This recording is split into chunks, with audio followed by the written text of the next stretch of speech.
पार्थ पवार जे आहेत त्या पार्थ पवारांनी जो जमिनीचा व्यवहार केलेला आहे त्या व्यवहारामुळे अजितदादा मात्र चांगलेच अडचणीत आलेत, विरोधकांच्या निशाण्यावरती आलेत। पुण्यामधली एक जागा आहे, कोरेगाव पार्कमधली एक जागा आहे आणि या जागेचा जो व्यवहार झाला त्या व्यवहाराबद्दल आता विरोधक सातत्यानं आवाज उठवतात।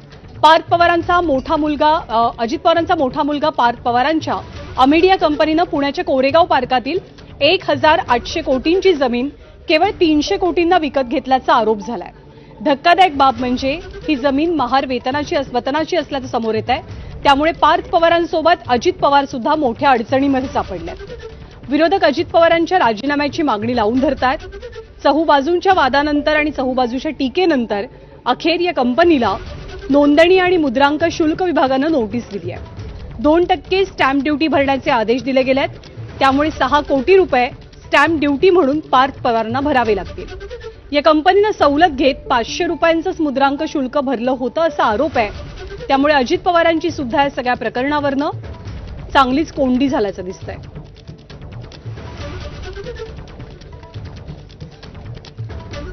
दरम्यान पार्थ पवार यांच्या या सगळ्या जमीन खरेदी व्यवहार प्रकरणावरती अंबादास दानवेंनी काही मोठे आरोप केलेत। ते आरोप काय आहेत आपण पाहूया। नियम तुमच्यासाठी सगळे गुंडाळून ठेवले ना, की जमीन जी ॲक्वायझेशन झालेली परत कशी मिळते हा नियम आहे का? मग महाराष्ट्रातले अनेक शेतकरी अनेक लोक उद्यापासून चला मागतील जमीन आमचं भूसंपादन झालेलं परत द्या, तर सरकार देणार का?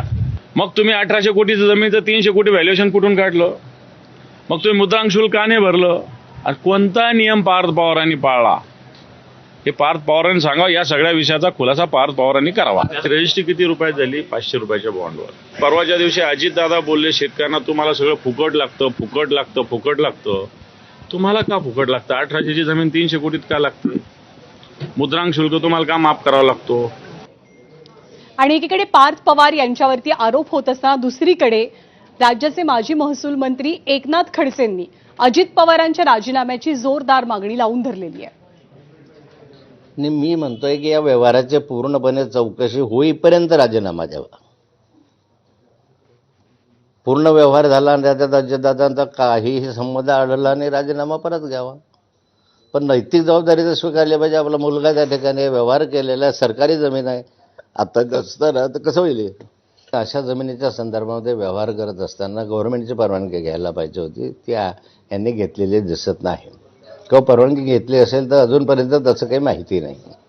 आणि ह्या सगळ्या अनियमितता लक्षात घेता या ठिकाणी सरकारच्या माध्यमातून चौकशी करण्याची घोषणा केलेली आहे। पण माझं असं व्यक्तिगत मत आहे की ही चौकशी सरकारच्या माध्यमातून करता उच्च न्यायालयाच्या न्यायाधीशाच्या माध्यमातून करावी। आणि ज्या